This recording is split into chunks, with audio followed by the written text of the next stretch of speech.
გამარჯობა, მოგესალმებით ყველას, მე ვარ ბექა პატურაშვილი, ეს არის Redline-ი, დიდი მადლობა პირველ რიგში რომ მიყურებთ, პატარა პაუზა მქონდა, დაგიბრუნდით, განსაკუთრებული არაფერი მიზეზებს არ მოყვები, უბრალოდ მიხარია რომ ისევ საქმეში ვარ, ისევ ჩემ პატარა სტუდიაში ვარ და გიყვებით ამბებს, ამ შემთხვევაში ირანის შესახებ. ვინც მეტნაკლებად თვალს ადევნებთ პროცესებს, მინიმუმ სათაურების დონეზე ან ფრაგმენტულად სადმე რამე ინფორმაცია შემოგხვდათ, ალბათ უამრავი კითხვის ნიშანი გაქვთ თუ რატომ არის ეს ქაოსი შექმნილი, რატომ მიიღება მოკლე დროში ძალიან ერთმანეთის საპირისპირო და განსხვავებული გადაწყვეტილებები, მაგალითად გუშინ ჰორმუზის სრუტის გახსნის გადაწყვეტილება მიიღო ირანის რეჟიმმა, დღეს გადაიფიქრეს და თქვეს რომ ისევ ჩაიკეტება. ამავდროულად ჩვენ ხედავთ ბლოკადას ამერიკის შეერთებული შტატების მხრიდან, ირანის პორტების, ველოდებით მოლაპარაკებების მორიგ რაუნდს, რომელიც დაგეგმილი არის ორშაბათს ისლამაბადში და სრული ქაოსი არის თავად ირანის რეჟიმის შიგნით სხვადასხვა შტოებს შორის უფრო და უფრო იკვეთება დაპირისპირება. ამ ყველაფერს თავისი ახსნა აქვს, განსაკუთრებით ამ ყველაფერზე გავლენას ახდენს ტრამპის გარკვეული მანიპულაციები და გადაწყვეტილებები და ვეცდები რომ ეს ყველაფერი მთლიანობაში ერთ დიდ სურათში კონტექსტის გათვალისწინებით თანმიმდევრულად მოგიყვეთ და დაგანახოთ, დაგეხმაროთ დასკვნების გამოტანაში. მოკლედ რომ თქვა თავშივე თუ როგორ გამოიყურება ახლა ირანის რეჟიმის მდგომარეობა, სიტუაცია არის დაახლოებით ასეთი, რომ მათ ერთის მხრივ იარაღი აქვთ დამიზნებული, მეორეს მხრივ ჯიბიდან აცლიან მილიონებს, რაც უფრო დრო გადის, უფრო მეც ყოველ დღე და ყოველ საათში და ამავდროულად ისინი ერთმანეთს შიგნით ჭამენ. დიდი უნდობლობა აქვთ, რაც უკვე სააშკარაოზე გამოდის და რაც აისახება გადაწყვეტილებების მიღებასა და მართვაზე. რაც გულისხმობა ამ ყველაფერში? იარაღის მიბჯენაში გულისხმობა იმას, რომ ამერიკული ჯარები არსად არ წასულა რეგიონიდან, მათი ავიამზიდები ისევ იქ არის, მათი ავიაგამანადგურებლები ისევ იქ არის და მეტიც იქ დამატებით ხდება სამხედრო რესურსების გადასროლა და ეს პროცესი მიმდინარეობს უწყვეტად, მათ შორის აი ამ მოკლევადიანი ზავის პირობებში, რაც უკავშირდება თავის მხრივ მოლაპარაკებების მიმდინარეობას. რაც შეეხება მილიონების ამოღებას, ეს განპირობებული არის ამერიკის შეერთებული შტატების ძალიან ეფექტური გადაწყვეტილებით, რამაც ბევრი რამე შეცვალა ამ თამაში და ეს არის ბლოკადა.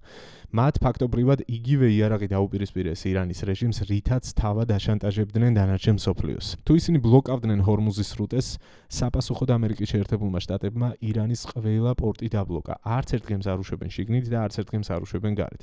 ეს კი არის ძალიან დიდი და მოულოდნელი დარტყმა ირანის რეჟიმისთვის, რაც შეიძლება გადამწყვეტიც აღმოჩნდეს მათთვის. იქიდან გამომდინარე, რომ მარტივად არის საქმე, ისინი უბრალოდ ამ რესურსებზე დგანან, ექსპორტზე დგანან, მათი შესაძლებლობები უკავშირდება პირდაპირ ნავთობის და სხვა ენერგო რესურსების გაყიდვას და ექსპორტზე გატანას. ეს კი უბრალოდ მორჩა, აუკრძალა ამერიკის შეერთებულმა შტატებმა იძულებით და მოუწყო ბლოკადა. შესაბამისად, რაც უფრო დიდხანს გაგრძელდება ეს ბლოკადა, უფრო და უფრო მეტად კუთხეში მიმწყდეულები აღმოჩნდებიან და მათთვის არასასურველი გადაწყვეტილებების მიღება მოუწევთ ამ ლოგიკით. ამიტომ საჭირო არის გამოსავლის მოძებნა. აი გამოსავლის მოძებნა სწორედ უკავშირდება მესამე მთავარ პრობლემატურ საკითხს, რაც ჩანს რომ არის შიდა დაპირისპირება რეჟიმის სხვადასხვა ფლანგებს შორის. არსებობენ რადიკალურად განწყობილები, ძირითადად სამხედრო ფლანგი, IRGC-ის ლიდერშიპი, ასე ვთქვათ, და არსებობს მეორეს მხრივ მეორე ფლანგი, რომელიც უფრო მოლაპარაკებების და პოლიტიკური გადაწყვეტილებებისკენ არის მიმართული, იმიტომ რომ ალბათ უფრო მეტად იაზრებს იმ რისკებს, რაც უკავშირდება პორტების ბლოკადას და აქედან გამოსავალს ვეღარ ხედავენ უკვე ისინი. აი ამ ფლანგზე პირველ რიგში მოიაზრება ირანის საგარეო საქმეთა მინისტრი აბას არახჩი, რომელმაც შექმნილი სიტუაციიდან, პრინციპში გამოუვალი სიტუაციიდან გამომდინარე, გადაწყვიტა, რომ კომპრომისული განცხადება გაეკეთებინა და ერთგვარად დაყვა ტრამპის თამაშს და აი ამ სატყუარას, აი ამ პროცესში ჩაერთო, ასე ვთქვათ, იმისთვის, რომ ხელი შეეწყო მოლაპარაკებებისთვის, ერთი შეხედვით ძალიან პრაგმატული გადაწყვეტილება მიიღო, მაგრამ ამის გამო შეიძლება დიდ შარში აღმოჩნდეს და ძალიან ძვირი დაუჯდეს ეს ყველაფერი, იმიტომ რომ ირანის რეჟიმის რადიკალური ფრთამას პირდაპირ ემუქრება და სულ ცოტა ხანში კონკრეტულ განცხადებებსაც გაგაცნობ. ყველაფერი იწყება დონალდ ტრამპის მიერ გუშინ დადებული აი ამ პოსტით, სადაც მან დაწერა, რომ ირანი დათანხმდა ჰორმუზის სრუტის გახსნას და ის სრულად თავისუფალი არის ახლა მიმოსვლისთვის. თუმცა ეს არ ყოფილა ერთადერთი პოსტი. ამის შემდეგ დაახლოებით 1 თუ 2 საათის განმავლობაში 8-9 პოსტი დადო დონალდ ტრამპმა და ერთგვარი შოკი გამოიწვია საზოგადოების. პირველ რიგში შოკი გამოიწვია ირანის რეჟიმის, იმიტომ რომ პრინციპში ვიდრე მოლაპარაკებები გაიმართებოდა, ანუ ორშაბათს ველოდებით ამ მოლაპარაკებებს, რომელიც დაგეგმილი არის ისლამაბადში, მანამდე გამოაცხადა შედეგი. ანუ წინმსწრებად გაავრცელა ესეთი ინფორმაცია, რომ ირანი უკვე დაათმობებზე არის წამოსული. ამას მოაყოლა შემდეგ პოსტში უკვე დამატებითი ინფორმაცია იმის შესახებ, რომ მიუხედავად ჰორმუზის სრუტის გახსნისა, ამერიკის შეერთებული შტატები არ მიდის დათმობაზე არავითარ შემთხვევაში და ირანის პორტების ბლოკირებას განაგრძობს. ანუ ეს გამოდის, რომ ცალმხრივი დათმობა არის ირანის მხრიდან და ირანის პორტების ბლოკირება მოიხსნება მხოლოდ მას შემდეგ, რაც 100%-ით ამერიკის შეერთებული შტატების მოთხოვნები შესრულდება და დაიდება საბოლოო შეთანხმება, სამშვიდობო შეთანხმება ირანის მხარესთან. შემდეგ პოსტში უკვე ის ამბობს თუ რა უნდა იყოს შეთანხმების წინაპირობები და პირდაპირ ესე მტკიცებით ფორმაში ტრამპი წერს, რომ ამერიკის შეერთებული შტატები ირანის ტერიტორიიდან გამოიტანს იმ ბირთვულ მტვერს, რომელიც დარჩა ამერიკული ბიორების დაბომბვის შედეგად, ანუ ესეთი ცოტა ირონიული პოსტი ტრამპის სტილში. გულისხმობს ცხადია იმ დაახლოებით 500 კილოგრამამდე 60%-ამდე გამდიდრებულ ურანს, რომელიც ერთ-ერთი მთავარი წინაპირობა არის შეთანხმების, მისი ირანის ტერიტორიიდან გამოტანა და კონკრეტულად ამერიკის შეერთებულ შტატებში გადატანა.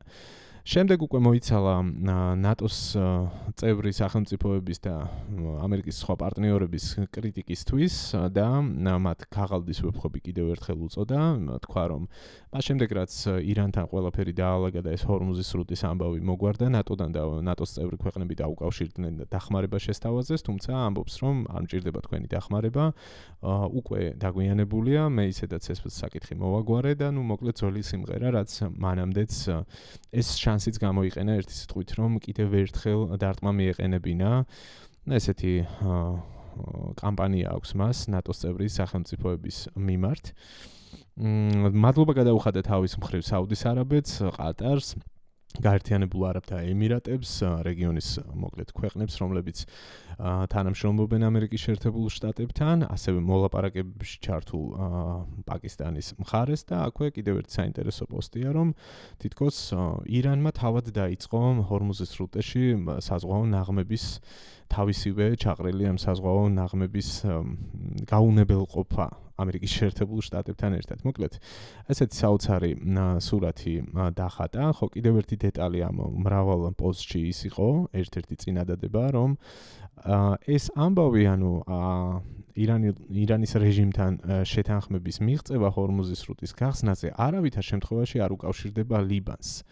და იქ ცეცხლის შეწყვეტა არ შეწყვეტის ამბავს, ეს ცალკე საკითხიაო, ამბობს არებმისო, თუმცა ჩვენ აუცილებლად გავხდით ლიბანს კიდევ ერთხელ დიდებულს, ასეთ რამეს ამბობს დონალდ ტრამპი, საბოლოოდ კი ამთავრებს იმით, რომ ეს მსოფლიოსთვის რაღაცა ბრწყინვალე დღე იყო და მადლობას უხდის აუდიტორიას.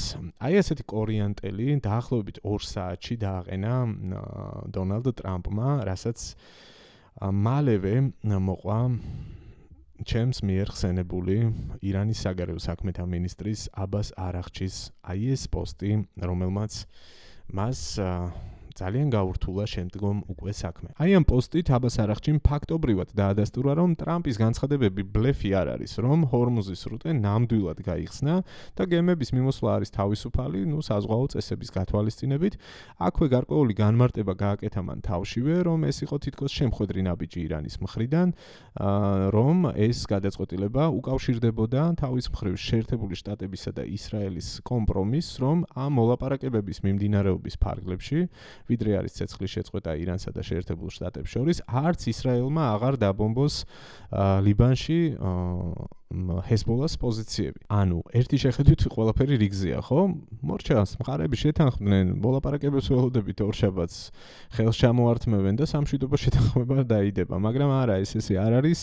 ამ განცხადებას აბას არაღჩის მხრიდან უკვე დიდი შიდა პროცესები და დაძაბულობა მოყვა, მალევე ტელეეთერებში გამოჩნდა, რაც კიდევ ერთი საგულისხმო ამბავია, რომ საგარეო საქმეთა მინისტრის განცხადებას დაუპირისპირდა თავად საგარეო საქმეთა სამინისტროს ერთ-ერთი სპიკერი ისმაილ ბაღეი, რომელმაც ირანული სამთავრობო მედიის ტელეეთერში განაცხადა, რომ ამერიკის შეერთებულ შტატებთან კომპრომისები არ იქნება და მით უმეტეს 60%-მდე გამდიდრებულ ურანს ვერავინ ვერ გაიტანს ქვეყნის ტერიტორიიდან, ის არის ისეთივე საკუთრება ირანის, როგორც არის ირანის მიწა.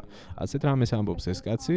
საგულისხმოა, რომ ისმაილ ბაღეი, თავად ირანელი აქტივისტების მიერ გავრცელებული ინფორმაციით არის უშუალოდ IRGC-ის მიერ მივლენილი კადრი, ასე ვთქვათ, ირანის საგარეო საქმეთა სამინისტროში. შემდეგი განცხადება კი, რომელიც არათუ წინააღმდეგობაში მოდის აბას არაღჩის კომპრომისულ პოზიციასთან, არამედ მის მისამართით პირდაპირ მუქარას შეიცავს ფაქტობრივად, გააჟღერა ირანის პარლამენტის წევრმა მორთეზა მოჰმუდმა, რომელიც ასეთ რამეს ამბობს, რომ ახლა საომარ სიტუაციაში რომ არ ვიყოთ, წესით იმპიჩმენტი უნდა ჩაგვეტარებინა აბას არაღჩის თანამდებობიდან მოხსნასთან დაკავშირებითო, იმიტომ რომ მან რაღაც ერთპიროვნულად განაცხადა ჰორმუზის სრუტის გახსნის შესახებ, რომ ეს წარმოაჩინა თითქოს არ იყო არავისთან ეს ამბავი შეთანხმებული და ასევე ხაზი გაუსვა, რომ აი ამ გადაწყვეტილებით მან მნიშვნელოვანი გავლენა იქონია ნავთობ და ენერგეტიკულ საერთაშორისო ბაზრებზე. ანუ პირდაპირ მინიშნება გააკეთა, რომ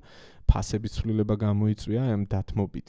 ეს კი ირანის რეჟიმის ინტერესებში არ შედის. ისინი სწორედ იმიტომ კეტავენ ჰორმუზის სრუტეს, რომ მსოფლიო კრიზისი გამოიწვიონ ენერგო ვაჭრობის, ასე ვთქვათ. ერთი სიტყვით, ძალიან მაღალ დონეზე თავად საგარეო საქმეთა სამინისტროს სპიკერის და შემდეგ უკვე საკანონმდებლო ორგანოს მხრიდან წამოვიდა დიდი კრიტიკა და წინააღმდეგობა აბას არაღჩის პოზიციებზე. თუმცა ეს ამით არ მთავრდება, ეს ირანული წყარო, ოპოზიციური ერთ-ერთი არხი, ასეთ რამეს ამბობს, რომ დიდი განხილვები იყო ტელეეთერებში იმ არხებზე, რომელსაც აკონტროლებს IRGC და ბასიჯთა კორპუსი და დიდი განხეთქილება გამოჩნდა სამხედრო ფლანგსა და პოლიტიკურ დიპლომატიურ ფლანგს შორის და აშკარად გამოჩნდა, რომ რაღაც ისე ვერ არის და ეს არხები ავითარებდნენ აბას არაღჩის პოზიციის საწინააღმდეგო ნარატივს, ასე ვთქვათ.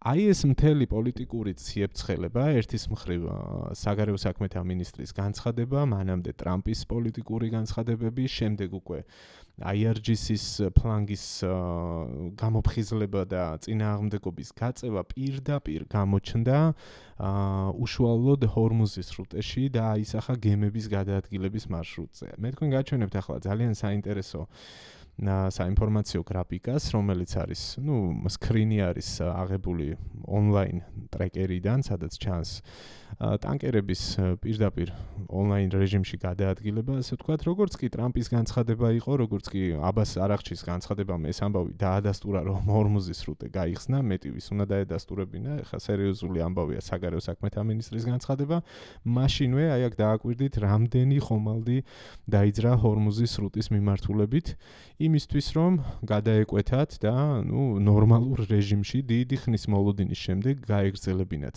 გზა, თუმცა აი ამ დროს სწორედ როდესაც მიდის აქ უკვე პოლიტიკური დუღილი უშუალოდ ირანის რეჟიმში რა გააკეთონ და როგორ გააკეთონ და იცვლება დამოკიდებულება აბას არაღჩის პოზიციის გვერდზე ჩაჩოჩება ხდება, მაშინვე შეიცვალა სურათი. აი ამ მონაკვეთში ჩანს, რომ რაღაც მომენტში გემები მიმართულებას იცვლიან. დააკვირდით, ხო?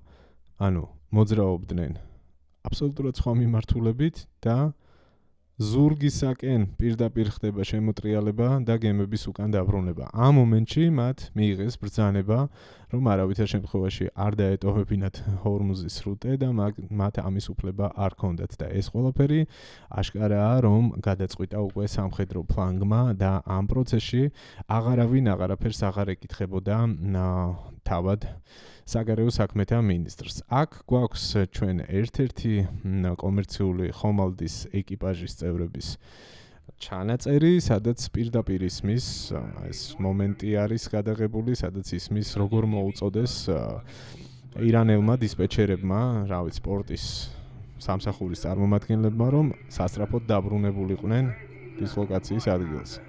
Pass from that is forbidden, and there is no permission for you to use from the street. You are ordered to go back to your departure immediately. You are ordered to go back to your departure immediately. დაბრუნდით პორტში დაუყოვნებლივ და დაელოდეთ შემდეგ მითითებას. I will turn back and there is no permission to transit Hormuz. That's correct, sir? Yes, sir. There is no any permission for you. You are ordered to go back. ხო, ერთი სიტყვით, ამ გემის დასახელება არის ბაღია ლახმი, ასეთი დასახელების კომერციული გემი, რომელსაც უბრძანეს, რომ უკან დაბრუნებულიყო, ეს ერთ-ერთია, აი აქ არის რუკაზე ნაჩვენები მისი ტრაექტორიაც. თითქმის უკვე გასული იყო ჰორმუზის სრუტეში, როდესაც უკან დაბრუნების ბრძანება მისცეს და შესაბამისად აიღო ამ ხომალდმა გეზი. მოგვიანებით IRGC-მ გაავრცელა დამატებითი ინფორმაცია ჰორმუზის სრუტეში გადაადგილების წესებთან დაკავშირებით. მათ პრინციპში ძველი ამბავი თქვეს, რაც მანამდე თვითწოდით, რომ მოძრაობა შესაძლებელი არის მხოლოდ მათ მიერ ნებადართული გემებისთვის, მოძრაობა შესაძლებელია მხოლოდ მათ მიერ განსაზღვრული მარშრუტით და იმ შემთხვევაში თუ ისინი, ანუ გემების მფლობელები გადაიხდიან შესაბამის თანხას. $1 მილიონზე მეტი დააწესეს გადასახადი გავლისთვის. წინააღმდეგ შემთხვევაში გემებს არ გაუშვებთო. ამაზე მერე კითხეს უკვე დონალდ ტრამპს, როდესაც ის თვითმფრინავში ესაუბრებოდა ჟურნალისტებს, შეკითხვა გასაგებია, რომ მართალია თქვენ განაცხადეთ, რომ გაიხსნა ჰორმუზის სრუტე და არც არაფერი დაემუქრება სამომავლოდ და მორჩა ეს ამბავი, მაგრამ ირანი გარკვეულ რეჟიმებს და შეზღუდვებს გვთავაზობსო. და დონალდ ტრამპის პასუხი იყო ასეთი, რომ არანაირი შეზღუდვები არ უნდა იყოს და შეზღუდვა სწორედ ის არის, რომ არანაირი ზედმეტი გადასახადი არ უნდა არსებობდეს, ანუ პირიქით მე ვუწესებ ირანის რეჟიმს შეზღუდვას, რომ მათ თავისი წესები არ უნდა განსაზღვრონ იქ. ეს არის მთავარი სათქმელი ამ შემთხვევაში.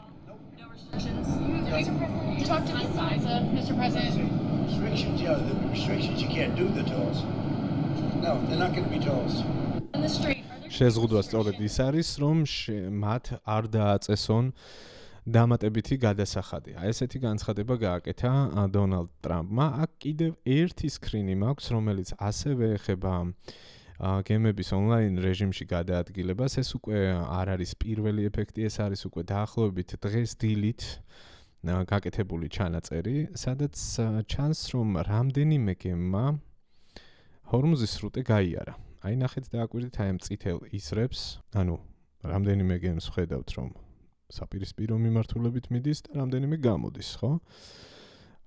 მინიმუმ 4, 5, 6 ტანკერი ტოვებს აი ამ მარშრუტის გავლით ჰორმუზის სრუტეს.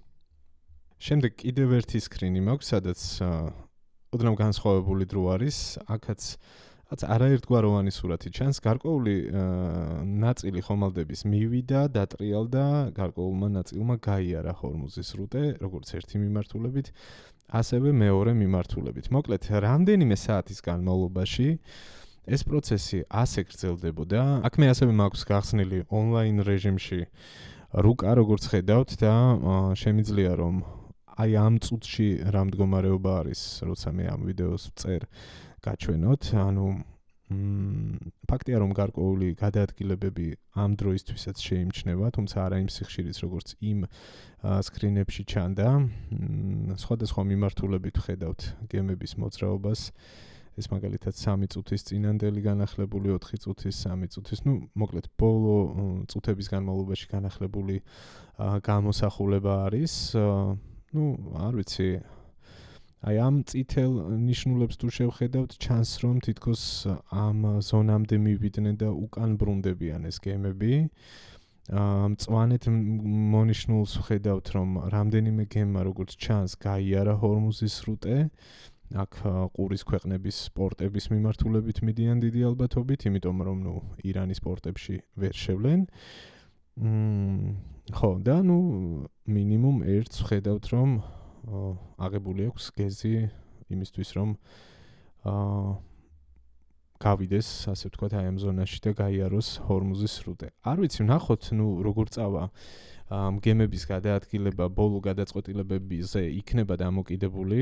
მე თავში ვახსენე და ცოტა ხანში კიდევ შევეხები, რომ საბოლოოდ მას შემდეგ რაც ალბათ ბევრი იმსჯელეს თუ რა გააკეთონ, IRGC ისევ მიაწვა თავის პირველ ჩვენებას და თქვეს, რომ ჰორმუზის სრუტე რჩება ჩაკეტილი და ვიდრე ამერიკის შეერთებული შტატები გააგრძელებს ბლოკადას, არც ჩვენ არ გავხსნით გემებისთვის თავისუფლად გადაადგილებას. ასეთი არის ბოლო განცხადება, თუმცა გარკვეულ მანევრებს ჯერ კიდევ ხედავთ. ერთია, რასაც ხადებს ირანის რეჟიმი, რომ აკრძალავს თუ არა, მაგრამ მეორეა, აქ არ უნდა დაგვავიწყდეს, რომ მათ რეალურად გააჩნიათ თუ არა იმის ბერკეტები, რომ ხელი შეუშალონ კომერციული გემების გადაადგილებას, თუმცა რისკები ცხადია არსებობს, ამ რისკების გამო ერიდებიან კომპანიები მათი გემების მოძრაობას, იმიტომ რომ შეიძლება რომ სულაც ირანის ციღრმიდან აფრენილმა დრონმა კომერციული გემი დააზიანოს და ასეთი შემთხვევები, ასეთი თავდასხმები უკვე დაფიქსირდა. საზღვაო მიმოსვლა მოკლედ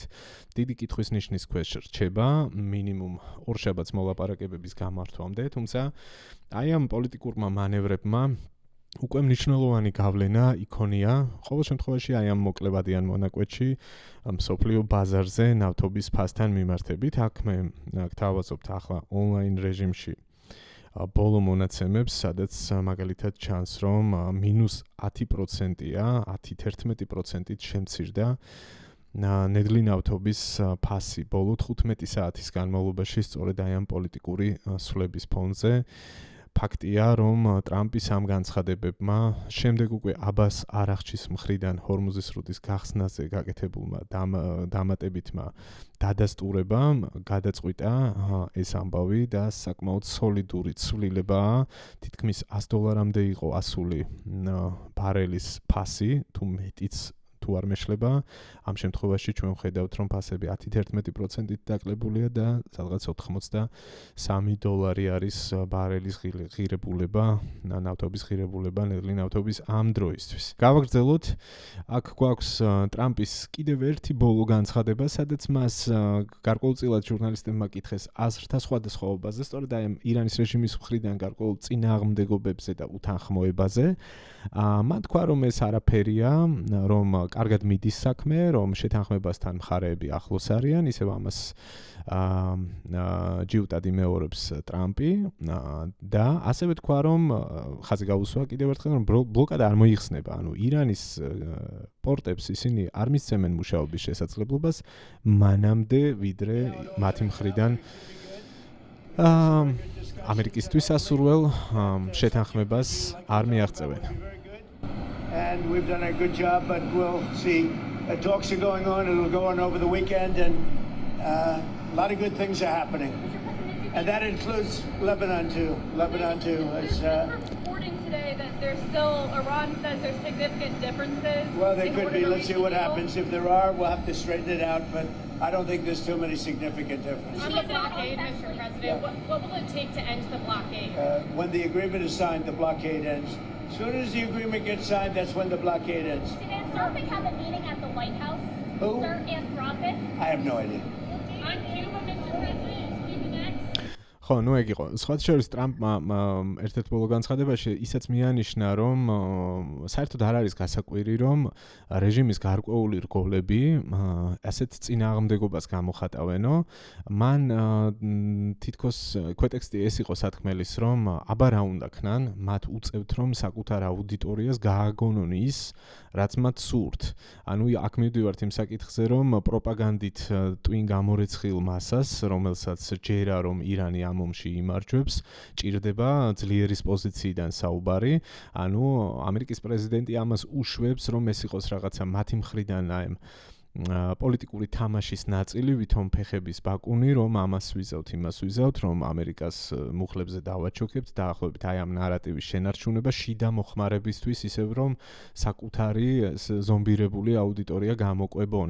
თორემ ერთია რას ამბობენ ირანის რეჟიმის წარმომადგენლები მათ ტელეეთერებში და მეორეა რა არის რეალური მდგომარეობა. რეალური მდგომარეობა კიდევ ერთხელ რომ ავხსნათ არის ის, რომ ირანის რეჟიმი ახლა კუთხეში არის მართლაც მიმწყდეული. ტრამპი ამას ამბობს, ბლოკადას არ მოხსნი, ვიდრე არ დადებენ შეთანხმებას. შეთანხმება უნდა იყოს ურანის გამოტანა, შეთანხმება უნდა იყოს ლიბანის საკითხი ახსენა აქ, მათ შორის ლიბანსაც მოიცავსო ეს საუბრების შემდეგში, რომელზეც გვექნება ორშაბათს განხილვები და მოიცავს ირანის ბირთვული პროგრამების საკითხის მოგვარებასთან ერთად პროქსების საკითხის მოგვარებას. ეს არის მთავარი მათი ამოცანა, ასე ვთქვათ, იმ ბევრ სხვა ამოცანასთან ერთად, რომელსაც ნაწილობრივ მიაღწიეს, ნაწილობრივ ჯერ ბოლომდე არ მიაღწიეს, გულისხმობ ბალისტიკური რაკეტების პროგრამას, მათ სამხედრო შესაძლებლობებს, მათი გამშვები დანადგარების, რაკეტების თუ სამხედრო ინფრასტრუქტურის, სხვა ტიპის სამხედრო ინფრასტრუქტურის განადგურებას.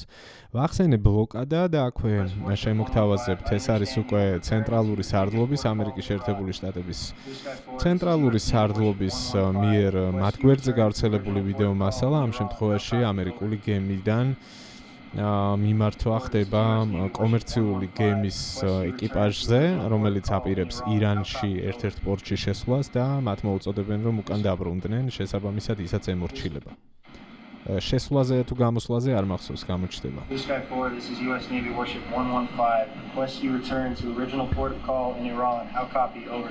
ხო, ანუ ირანის პორტიდან გამოდიოდა და შეაბრუნეს უკან. Copy, sir. Thank you very much. Copy, sir. Me alter to Iran. Thank you. Blue Sky 4, this is US Warship 115. I understand you will return to your previous port of call in Iran. This is US Warship 115 standing by on channel 16. Out. რაკნა საბა იმ გემის კაპიტანმა IRGC-ი მუთხრა წადიო, ჩვენი ნავთობი გაიტანა. ამერიკული გემიდან, სამხედრო გემიდან ეუბნებიან, რომ მანდედან არ გამოხვიდე უკან შეტრიალდი. ისაც პასუხობს მორჩილად, დიახ, სერ, გავიგე, გასაგებია, რჩებით ირანში. Thank you very much. Copy. მადლობასაც უხდის. Me alter to Iran. აი ეს არის რეალობა. ირანის პორტების ბლოკადას უკავშირდება ძალიან საინტერესო განცხადება, რომელიც გააკეთა სკოტ ბესენტმა, ამერიკის შეერთებული შტატების ხაზინის მდივანმა. მან ამ პროცესს უწოდა ოპერაცია ეკონომიკური რისხვა. ან ჩვენ ხო ვიცით, რომ ოპერაციას, რომელიც 28 თებერვალს დაიწყო ამერიკის შეერთებული შტატების ცენტრალურმა სარდლობამ უწოდეს ეპიკური რისხვა, რაც მოიცავდა ავიაიერიშებს მთელი ამ ხნის განმავლობაში. ამ შემთხვევაში ცეცხლის შეწყვეტიდან, ამ დროებით ზავიდან ამოქმედებულ ბლოკადას სკოტ ბესენტმა უწოდა ეკონომიკური რისხვა, ოპერაცია ეკონომიკური რისხვა. მოვისმინოთ ეს განცხადება. Announced Operation Economic Fury, and we, for over a year, we have had maximum pressure on the Iranians, both on blocking payments into the Iranian state and going after the accounts of the IRGC. One of what may prove to be fatal mistakes that the Iranians made was bombing their GCC neighbors, and who are now willing to be much more transparent in terms of the funds or do a deeper dive in investigating the funds that are held within their banking systems.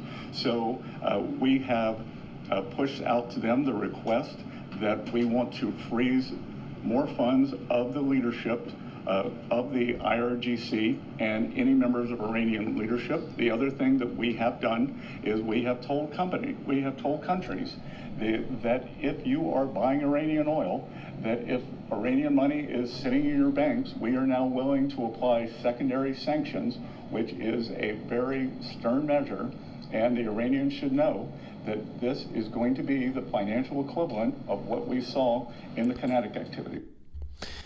აი ამ ერთწუთიან მონაკვეთში გადასარევად ჩანს, როგორ აღრჩობს ამერიკის შეერთებული შტატები ფინანსურად ირანის რეჟიმს. სკოტ ბესენტი ამბობს, რომ დაახლოებით 1 წელი, ეს არ უნდა დაგვავიწყდეს, რომ მათ ფინანსური წნეხი დაიწყეს ჯერ კიდევ ვიდრე ირანში გამოსვლები დაიწყებოდა. მანამდე შეიქმნა სოციალური ფონი, გახსოვთ ხო, როგორ დაიწყო ეს პროტესტი? ბაზრიდან ხალხი გამოვიდა და ქუჩაში აქციები გამართა მაგალითად და შემდეგ აგორდა ინფლაციის სასწაული მაჩვენებლის, სოციალური პირობების გაუარესების, ფასების ზრდის და მთელი რიგი ეკონომიკური საკითხების ფონზე. აი ამას ახსენებს სკოტ ბესენტი სწორედ.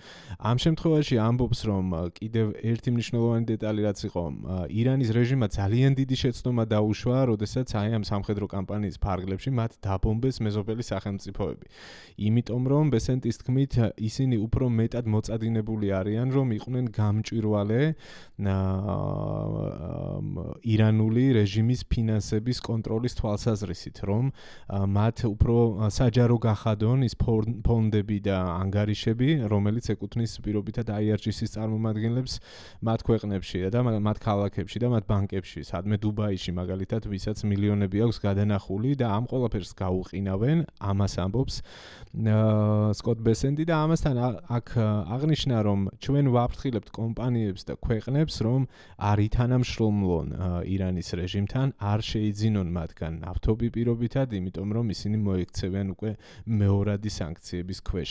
ანუ ყველანაირად ცდილობენ ახლა რომ ბლოკადაში მოაქციონ ირანის რეჟიმი ფინანსური თვალსაზრისით, როგორც სამხედრო გზით და პორტების ბლოკირებით, გემების შესვლა-გასვლით, აკრძალვით, ასევე საერთაშორისო საფინანსო სისტემაში მათი სრული ბლოკირებით და მათი რესურსების აბსოლუტური გაყინვით, პარალიზებით და იძულებით მათი პოტენციური თუ ძველი პარტნიორების, მათ შორის ჩინური კომპანიების დიდი ალბათობით იძულებით, რომ მათ აღარ ივაჭრონ ირანის რეჟიმთან. მოკლედ, ხო, არ ვიცი რა დავამატებ იმას, რომ აგერ არის მაგალითად ბრედ კუპერის ცენტრალური სარდლობის ხელმძღვანელის განცხადება, რომელიც ამბობს, რომ ამ სამხედრო ოპერაციის პაუზის ფარგლებში ისინი შეიარაღებას განაგრძობენ, სამხედრო ძალების თავმოყრას განაგრძობენ და არავინ არ უნდა ჩათვალოს, რომ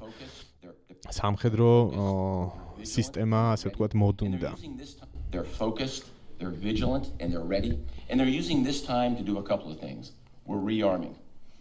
We're retooling and we're adjusting our tactics, techniques, and procedures. There's no military in the world that adjusts like we do, and that's exactly what we're doing right now during the ceasefire. They're focused, they're vigilant. ესეც ასე, ანუ ცეცხლის შეწყვეტის ამ დროის განმავლობაში ჩვენ ვიარაღდებით, უფრო და უფრო მეტი რესურსების მობილიზებას ვახდენთ და არავის არ შეუძლია მსგავსად მოქმედება, როგორც ამერიკის შეერთებულ შტატებს დაახლოებით. გზავნილი აბსოლუტურად გასაგები არის, მე მგონი, ყველა მხრიდან წნეხია. ამ მდგომარეობაში აყენებენ სწორედ ირანის რეჟიმს, რომ მათ მოუწიოთ ნებისმიერ შემთხვევაში წამგებიანი გზის არჩევა. ან უნდა შევიდნენ მოლაპარაკებებში და ფაქტობრივად კაპიტულაციას დათანხმდნენ ყველა პირობას, რომელიც წამოყენებული აქვს შტატებს, ურანის გატანა, ბირთვულ პროგრამაზე უარის თქმა, სამხედრო შეიარაღების, მათ შორის ბალისტიკური რაკეტების რაოდენობის შეზღუდვა, პროქსების დაფინანსებაზე უარის თქმა და ასე შემდეგ. ან მეორე არის, რომ უნდა განაგრძონ ეს წინააღმდეგობა, რასაც მოყვება უკვე ცეცხლის გახსნა და განახლება ოპერაციის, რასაც მოყვება უკვე დამატებით საჰაერო იერიშები ირანის ტერიტორიაზე, ბლოკადის პარალელურად და საბოლოოდ თელი კითხვის ნიშანი არის, რამდენი ხანი გაუძლებს ირანის რეჟიმი აი ამ პირობებში არსებობას, როდესაც სამხედრო ობიექტების განადგურებასთან ერთად მათი საფულეც საბოლოო ჯამში განადგურდება. ეს არის და ეს, რაც ამ ეტაპზე მინდოდა მეთქვა, იმედი მაქვს, რომ საინტერესო იყო და რაღაცნაირად საერთო სურათი დაგანახეთ ამ მიმდინარე პროცესების. ორშაბათს საინტერესო დღე იქნება.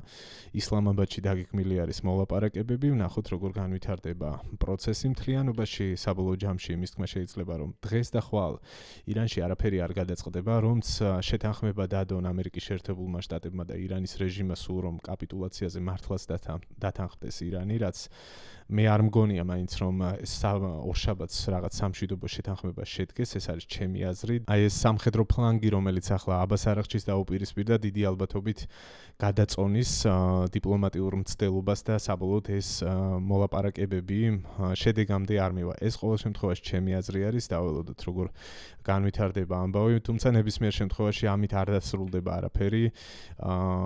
ბევრი თანხმდება იმ აზრზე, რომ თუ საბოლოოდ არ მოხდა ირანში რეჟიმის ცვლილება, ხანგრძლივ ეფექტს ეს პროცესები ვერ გამოიღებს საკითხებს.